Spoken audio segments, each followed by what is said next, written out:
বৃষ্টির দিনে একদম পারফেক্ট ও জিভে জল আনা এক রেসিপি। বাইরে যখন টুপ টুপ করে বৃষ্টি পড়ে তখন গরম গরম এই মুচমুচে নাস্তা প্লেটে থাকলে বাড়ির সবাই একদম খুশি হয়ে যাবে। তাই একটুও না টেনে পুরো ভিডিওটি আমার সাথেই থাকো আর দেখতে থাকো এই রেসিপিটি আমি কিভাবে তৈরি করি। তো রেসিপি তৈরি করার জন্য ফার্স্টে আমি নিয়ে নিছি 3টা কাঁচা আলু। তোমরা চাইলে কমিয়ে বাড়িয়ে নিতে পারো। তো এই আলুগুলোকে আমি ভালোভাবে গ্রেট করে নেব। তো গ্রেট করে নিলে কিন্তু ভালো হয়। তো গ্রেট করে নেওয়ার পরে কিন্তু আলুগুলো দেখো সম্পূর্ণটা কিন্তু আমি গ্রেট করে নিছি। তারপরে হচ্ছে এখানে আমি নর্মাল পানি দিয়ে এই আলুগুলোকে ভালোভাবে ধুয়ে নেব। আর আলু থেকে কতগুলো কষ বের হয়েছে দেখতেই পাচ্ছ। তো চেপে চেপে একটা স্ট্রেনারে আমি ঝরা দিয়ে রাখবো। তো দেখো আলুগুলো কিন্তু একদমই ভালোভাবে ফ্রেশ করে তারপরে হচ্ছে আমি নিয়ে নিছি। তারপর হচ্ছে এখানে আমি অ্যাড করে দিচ্ছি পেঁয়াজ কুচি দেওয়ার পরে কিন্তু পেঁয়াজগুলোকে ভালোভাবে একটু চটকিয়ে নেব। আলুর সাথে ভালোভাবে চটকিয়ে নিলে অনেকটা ভালো হয়। তো এভাবে করে চটকিয়ে নিছি দেখতেই পাচ্ছ। তারপর হচ্ছে এখানে আমি অ্যাড করে দিচ্ছি বেসন, হলুদের গুঁড়ো। তো এখানে আমি দিয়ে দিচ্ছি চিলি ফ্লেক্স, তারপরে হচ্ছে কাঁচামরিচ কুচি, ধনিয়া পাতা কুচি, সাদা গোলমরিচের গুঁড়ো। সবগুলো উপকরণ কিন্তু তোমরা যে যেমন খাও তেমন দিতে পারো। সেদ্ধ আলু ছাড়া শুধু কাঁচা আলু গ্রেট করে চপগুলো একদম মচমচে ক্রিস্পি করার জন্য এই দুটি জাদুকরি কিচেন টিপস অবশ্যই মনে রাখবে। আলু গ্রেট করার পর অবশ্যই 2-3 বার ঠান্ডা পানিতে ধুয়ে হাত দিয়ে একদম চেপে ভেতরে অতিরিক্ত পানি ঝরিয়ে নেবে। কাঁচা আলুর মধ্যে পানি থেকে গেলে কিন্তু চপ ভাজার পর নরম হয়ে যাবে, মচমচে থাকবে না। তো দেখো আমি কিন্তু সবগুলো উপকরণ ভালোভাবে মিশিয়ে তারপরে হচ্ছে চপগুলো তৈরি করে নিছি। আর একবারেই কিন্তু চপগুলো আমি তৈরি করে নিছি।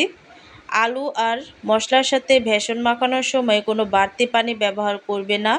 পেঁয়াজ আর আলু থেকে যে সামান্য আর্দ্রতা বের হবে তাতেই সুন্দর মাখানো হয়ে যাবে।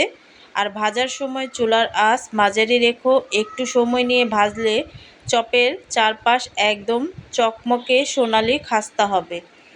তো দেখো চপগুলো দেওয়ার পর আমি তুলে নিচ্ছি আর কি উল্টিয়ে দিচ্ছি, দিয়ে তারপরে হচ্ছে আমি উল্টিয়ে পাল্টিয়ে ভেজে নেব। তো হাই গাইস, আসসালামু আলাইকুম, welcome back to my channel. কেমন আছো তোমরা সবাই? আশা করছি ভালো আছো। আল্লাহর রহমতে আমি অনেক ভালো আছি। তো গাইস ভিডিওটি ফার্স্ট থেকে লাস্ট পর্যন্ত দেখতে থাকো, আশা করছি ভালো লাগবে। আর ভালো লাগলে প্লিজ একটি লাইক আর একটি সাবস্ক্রাইব করে পাশে থাকবে।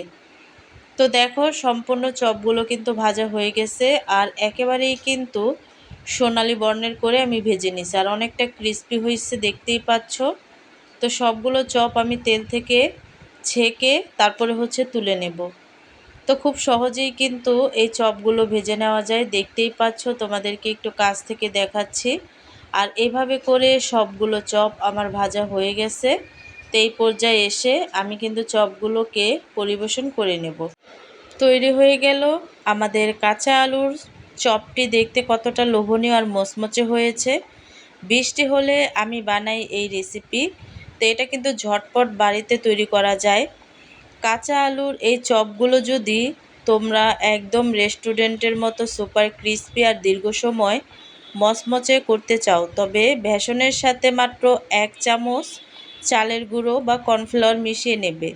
আর মাঝখানে একদম শেষ পর্যায়ে সামান্য গরম তেল এই খামিরের মধ্যে দিয়ে মাখলে চপের ভেতরের অংশটা দারুণ সফট থাকে আর ওপরের লেয়ারটা অসম্ভব মুচমুচে হয়। ছোট এই দুটি ট্রিক্স মেনে বানালে তোমাদের হাতের চপ যে খাবে সেই প্রশংসা করবে।